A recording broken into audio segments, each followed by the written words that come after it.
নজর রাখবো পরবর্তী সংবাদে। মুখ্যমন্ত্রী হয়েছেন বটে, তবে রাজার মতো আচরণ করা সেটা তো কাম্য নয়। এবার জানিয়ে রাখি যে সেক্ষেত্রে সবাইকেই জনতার আস্থাকে এবার প্রাধান্য দিতে হবে। মুখ্যমন্ত্রীরা রাজার মতো আচরণ করতে পারেন না। উত্তরাখণ্ড সরকারের এক আধিকারিক নিয়োগ মামলায় মন্তব্য এবার সুপ্রিম কোর্টের। বিস্তারিত কি রয়েছে শুনবো, আমাদের সঙ্গে রয়েছে প্রতিনিধি শুভেন্দু সরকার। শুভেন্দু, এবার এই যে মুখ্যমন্ত্রী নিয়ে এই কথাই বলা হয়েছে এবং একই সঙ্গে মন্তব্য করেছে সুপ্রিম কোর্ট, ঠিক কি রয়েছে বিস্তারিত?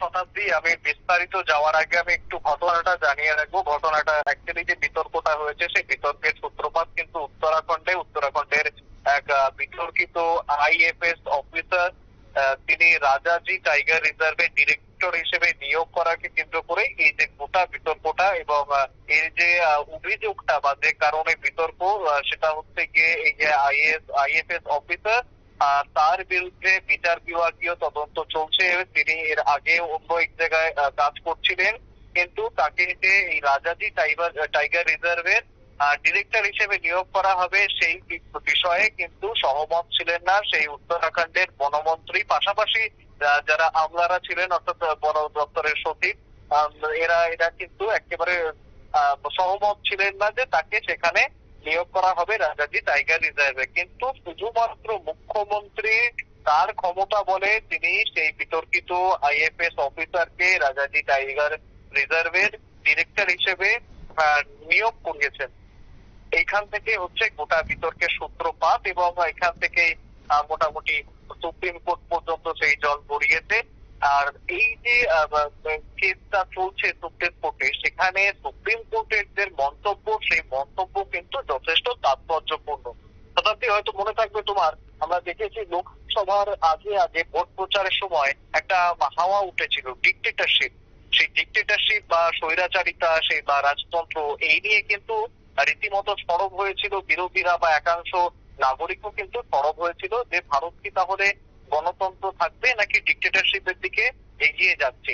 এখন দেখো সুপ্রিম কোর্টের মন্তব্য, সুপ্রিম কোর্টের বিচারপতিরা জানাচ্ছেন মুখ্যমন্ত্রীরা চাইলেই রাজার মতো আচরণ করতে পারেন না, অর্থাৎ রাজার মতো আচরণ হচ্ছিল। শতাব্দী, সেই ক্ষেত্রে কিন্তু মূল ফোকাসটা আমাদের রাখা উচিত যে রাজার মতো আচরণ কিন্তু হচ্ছিল এবং যেটিকে বন্ধ করার জন্য সুপ্রিম কোর্টকে হস্তক্ষেপ করতে হচ্ছে। সুপ্রিম কোর্টকে পর্যবেক্ষণ বা সুপ্রিম কোর্টের মন্তব্য যে রাজার মতো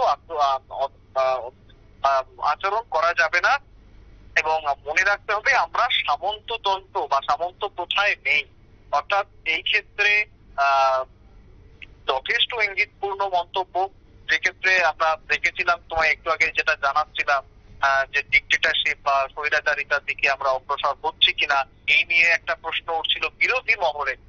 সেই সমস্ত বিষয়গুলিকে মাথায় রেখে এখন যে মন্তব্যটা করা হয়েছে সুপ্রিম কোর্টে, তার ক্ষেত্রে কিন্তু সে যথেষ্ট ইঙ্গিত বহন করছে মন্তব্যটা এবং এটিকে একেবারেই হালকাভাবে নেওয়া যাবে না।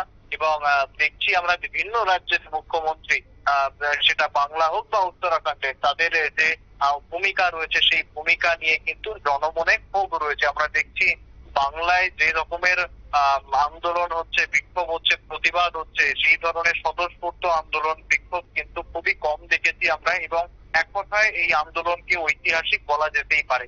যেভাবে সরকারের প্রশাসনের বিরুদ্ধে ক্ষোভ রয়েছে, মুখ্যমন্ত্রীর বিরুদ্ধে ক্ষোভ রয়েছে সাধারণ মানুষের, তারা স্বতঃস্ফূর্ত আন্দোলনে নামছেন, তাতে করে কিন্তু বোঝাই যাচ্ছে যে স্বাভাবিকভাবেই এই ধরনের আচরণ মানুষ ভালোভাবে নেয় না। এবং সুপ্রিম কোর্টও ঠিক একই কথা জানাচ্ছে যে সবার উপরে মাথায় রাখতে হবে রাজ্যগুলিকে, রাজ্য সরকারগুলিকে মাথায় রাখতে হবে যে জনগণই শেষ ভরসা, অর্থাৎ জনগণের কথাই কিন্তু জনগণের স্বার্থ, জনগণের চিন্তা চেতনা বুদ্ধি বিবেচনা সবকিছুতেই কিন্তু গুরুত্ব দিতে হবে। রাজ্য সরকারগুলিকে তারা স্বৈরাচারিতা কোনো মতেই চালাতে পারবেন না, অর্থাৎ এরকমই কিন্তু ইঙ্গিতপূর্ণ মন্তব্য করা হয়েছে সুপ্রিম কোর্টের তরফে।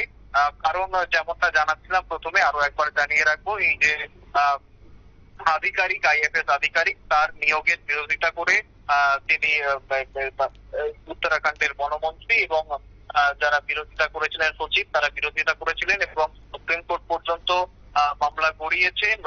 যেটা অভিযোগ উঠে এসেছিল উত্তরাখণ্ডের মুখ্যমন্ত্রী পুষ্কর সিং ধামি নিজের ক্ষমতা বলে টাইগার রিজার্ভের ডিরেক্টর হিসেবে নিয়োগ করিয়েছেন, তার ফলেই এবং সেই মামলার তদন্ত বিচার চলাকালীনই এইরকম ইঙ্গিতপূর্ণ মন্তব্য করেছে সুপ্রিম কোর্ট। শতাব্দী। একেবারে ধন্যবাদ শুভেন্দু।